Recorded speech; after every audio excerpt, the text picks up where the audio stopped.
ओम शांति। आज बाबा हम बच्चों की स्थिति को श्रेष्ठ बनाने के लिए कहते हैं कि बच्चे सिर्फ एक बात याद रखो कि यह पुरुषोत्तम संगम युग है। तो सिर्फ इस बात को स्मृति में रखने से बाबा कहते तुम्हारी स्थिति बहुत ही शक्तिशाली बन जाती है। बाबा कहते जितना मन बुद्धि को आप अचल अडोल शक्तिशाली बनाएंगे उतना कभी भी किसी बातों में हलचल में नहीं आएंगे। तो बाबा कहते हैं अचल स्थिति बनाने के लिए, मजबूत स्थिति बनाने के लिए यह संगम के समय का ध्यान रखना बहुत आवश्यक है। यही संगम युग है जो सारे कल्प की कमाई का समय है।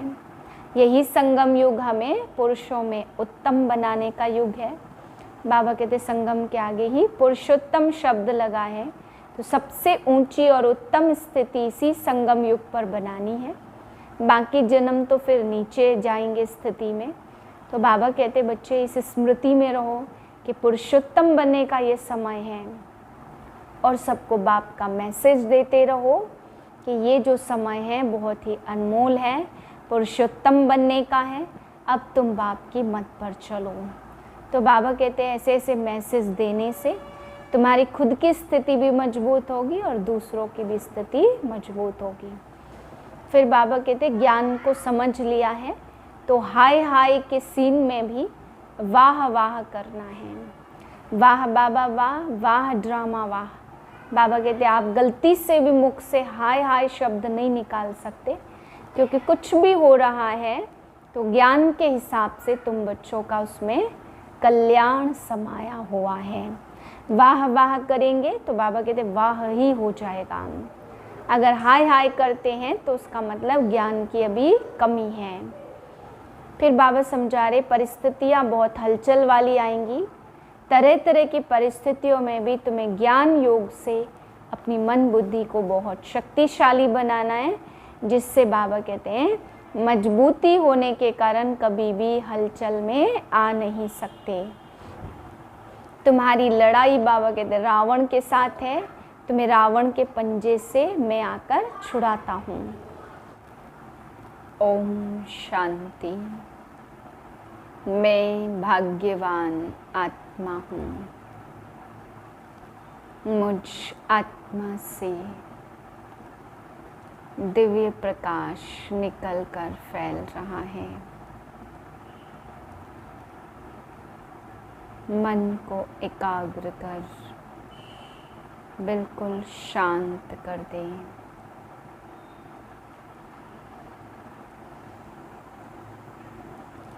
उनतीस 6/2024 के महावाक्य हैं। मीठे बच्चे, शरीर सहित जो कुछ भी देखने में आता है यह सब विनाश होना है। तुम आत्माओं को अब घर लौटना है, इसलिए पुरानी दुनिया को भूल जाओ। प्रश्न है तुम बच्चे किन शब्दों में सभी को बाप का मैसेज सुना सकते हो? उत्तर है सभी को सुनाओ कि बेहद का बाप बेहद का वर्षा देने आया है। अब हद के वर्षे का समय पूरा हुआ, अर्थात भक्ति पूरी हुई।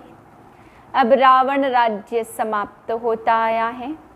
बाप आया है तुम्हें रावण 5 विकारों की जेल से छुड़ाने। यह पुरुषोत्तम संगम युग है, इसमें तुम्हें पुरुषार्थ कर दैवी गुणों वाला बनना है। सिर्फ पुरुषोत्तम संगम युग को भी समझ ले तो स्थिति श्रेष्ठ बन सकती है। ओम शांति। अब रूहानी बच्चे क्या कर रहे हैं? अब ये व्यभिचारी याद में बैठे हैं। एक होती है अव्यभिचारी याद, दूसरी होती है व्यभिचारी याद। अव्यभिचारी याद अथवा अव्यभिचारी भक्ति जब पहले शुरू होती है तो सब शिव की पूजा करते हैं। ऊंचते ऊंच भगवान वही है, वह बाप भी है और फिर शिक्षक भी है। पढ़ाते हैं। क्या पढ़ाते हैं? मनुष्य से देवता बनाते हैं। देवता से मनुष्य बनने में तुम बच्चों को 84 जन्म लगे हैं और मनुष्य से देवता बनने में 1 सेकंड लगता है। यह तो बच्चे जानते हैं। हम बाप की याद में बैठे हैं। वह हमारा टीचर भी है, सतगुरु भी है। योग सिखाते हैं कि एक की याद में रहो। वह खुद कहते, हे आत्माओं, हे बच्चों, देह के सब संबंध छोड़ो। अब वापस जाना है। यह पुरानी दुनिया बदल रही है। अभी यहाँ रहना नहीं है। पुरानी दुनिया के विनाश के लिए ही बारूद आदि बनाए हुए हैं। नेचुरल कैलेमिटीज भी मदद करती है। विनाश तो जरूर होना है। अभी तुम हो संगम युग पर। यह आत्मा जानती है अभी हम लौट रहे हैं। इसलिए बाप कहते, इस पुरानी दुनिया, पुरानी देह को भी छोड़ना है।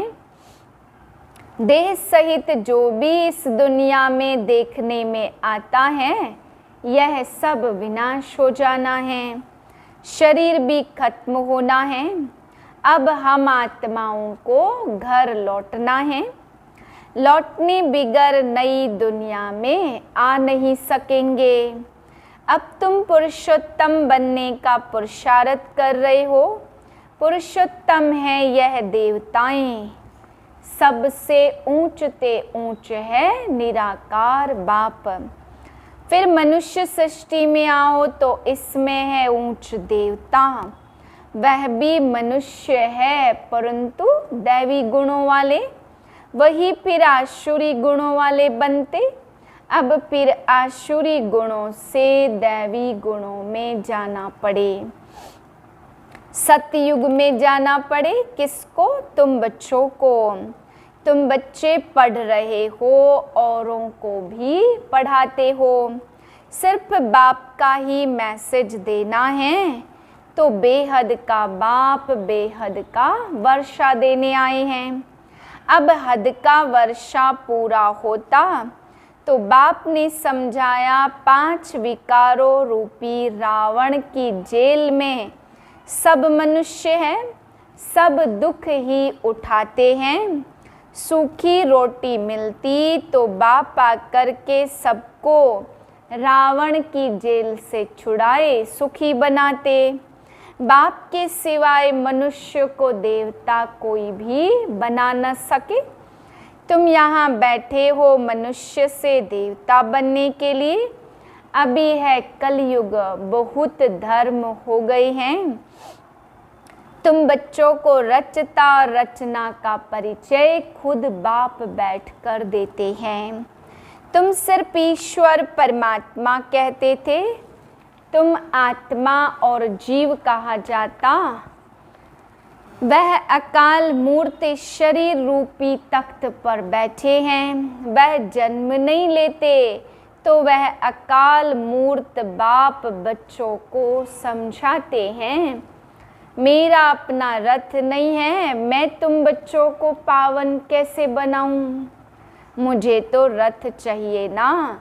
अकाल मूर्त को भी तख्त चाहिए। अकाल तख्त मनुष्य का होता है और कोई का होता नहीं है।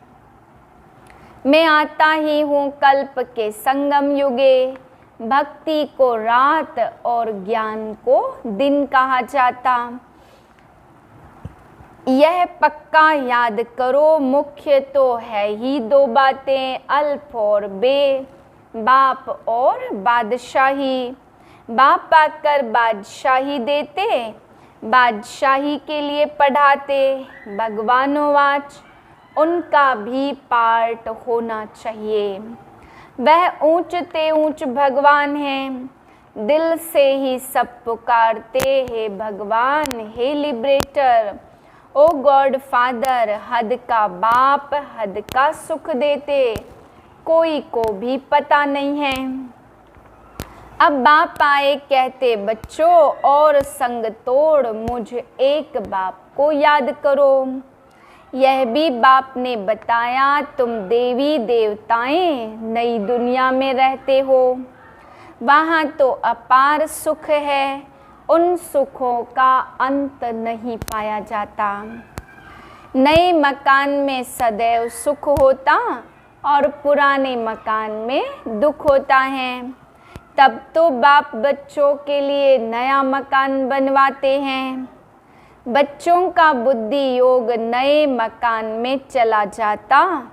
यह तो हुई हद की बात। अभी तो बेहद का बाप नई दुनिया बना रहे हैं। अभी तुम संगम युग पर हो, कलयुग की तरफ भी देख सकते हो और सतयुग की तरफ भी देख सकते हो। तुम संगम युग पर साक्षी होकर देखते हो तो प्रदर्शनी अथवा म्यूजियम में जो आते तो वहाँ भी तुम संगम पर खड़ा कर दो। इस तरफ है कलयुग, उस तरफ है सतयुग, जहाँ पर बहुत थोड़े मनुष्य होते और कोई भी धर्म वाला नहीं आता है। सिर्फ तुम ही पहले पहले आते हो। तुम बच्चों को समझाया जाता कौन कौन किस धर्म में आते। मनुष्य सृष्टि रूपी झाड़ पहले पहले फाउंडेशन तुम्हारा है। जब झाड़ एकदम जर्जरीभूत हो जाता तब मैं आता देवता धर्म स्थापन करने। बनन ट्री का बड़ा वंडरफुल झाड़ है, बिगर फाउंडेशन बाकी सारा झाड़ खड़ा है। इस बेहद के झाड़ में आदि सनातन देवता धर्म तो है नहीं। तुम मूल वतन निवासी यहाँ पार्ट बजाने आए हो। तुम बच्चे ऑल राउंड पार्ट बजाने वाले हो, इसलिए 84 जन्म है मैक्सिमम, फिर मिनिमम है एक जन्म। पहले पहले तुम मेरे से बिछड़ते हो। जब वह आत्माएं यहाँ पार्ट बजाती तो बाकी सब आत्माएं कहाँ चली जाती, यह भी तुम जानते हो। बाकी सब आत्माएं शांति धाम में होती हैं। सुख का पार्ट है नई दुनिया में और पुरानी दुनिया में है दुख का पार्ट। सुख और दुख का यह खेल है, वह है राम राज्य। दुनिया में कोई भी मनुष्य यह नहीं जानते कि सृष्टि का चक्र कैसे फिरता है। न रचयिता को न रचना के आदि मध्य अंत को। ज्ञान का सागर एक बाप को ही कहा जाता। बाप तुम्हें राजयोग सिखलाकर राजाई का वर्षा देते हैं। बाकी रचना से तो वर्षा मिल न सके। बाप समझाते 1250 वर्ष का एक युग होता है। 84 जन्मों का भी हिसाब चाहिए। तुम कहेंगे यह चित्र आदि कैसे बनाए, किसने सिखाया? बोलो बाबा ने हमें ध्यान में सिखाया। फिर हम यहाँ बनाते तो फिर उनको बाप ही इस रथ में आकर करेक्ट करते हैं कि ऐसे ऐसे बनाओ। श्री कृष्ण को कहते श्याम सुंदर, परंतु मनुष्य नहीं समझ सकते कि क्यों कहा जाता। यह वैकुंठ का मालिक था तो गोरा था, फिर गावड़े का छोरा सांवरा बना, इसलिए उनको श्याम सुंदर कहते। आदि सनातन देवता धर्म की कौन स्थापना करते, यह किसको भी पता है नहीं। भारत को भी भुलाए हिंदुस्तान के रहवासी हिंदू कह देते। मैं भारत में ही आता हूँ। नए नए पत्ते मठ पंथ पिछाड़ी में आते तो उनकी भी शोभा हो जाती है। फिर अंत में जब सारा झाड़ जड़ी भूत अवस्था को पाता है, तब फिर मैं आता हूँ। यदा यदा ही धर्मस्य ग्लानिर्भवति भारत। बाप को और देवताओं को भी गाली देते रहते, तमो प्रधान बेसमझ बन जाते, तब मैं आता हूँ। पतित दुनिया में ही आना पड़े, सब दुखों से मनुष्य से देवता बनाते और दूर कर देते। सो भी आधा कल्प के लिए गायन भी है वंदे मातरम। तो कौन सी माताओं की वंदना करते? बाप आकर तुम बच्चों को महिमा लायक बनाते। अच्छा, मीठे मीठे से खिलते बच्चों प्रति माता पिता बाप दादा का याद प्यार गुड मॉर्निंग। रूहानी बाप की रूहानी बच्चों को नमस्ते। हम रूहानी बच्चों के रूहानी बाप को नमस्ते। धारणा के लिए मुख्य सार, पहली पॉइंट, अपार सुखों की दुनिया में चलने के लिए संगम पर खड़ा होना है। साक्षी होकर सब कुछ देखते नई दुनिया में बुद्धि योग लगाना है। बुद्धि में रहे, अब हम वापस घर लौट रहे हैं। दूसरी पॉइंट, सभी को जीवदान देना, मनुष्य से देवता बनाने की सेवा करनी है। बेहद के बाप से पढ़कर दूसरों को भी पढ़ाना है। दैवी गुण धारण करने और कराने हैं। वरदाने सदा श्रेष्ठ समय प्रमाण, श्रेष्ठ कर्म करते वाह वाह के गीत गाने वाले भाग्यवान आत्मा भव। इस श्रेष्ठ समय पर सदा श्रेष्ठ कर्म करते वाह वाह के गीत मन से गाते रहो। वाह मेरा श्रेष्ठ कर्म, वाह मेरा श्रेष्ठ कर्म सिखलाने वाला बाबा। तो सदा वाह वाह के गीत गाओ। कभी गलती से भी दुख का नज़ारा देखते भी हाय शब्द नहीं निकलना चाहिए।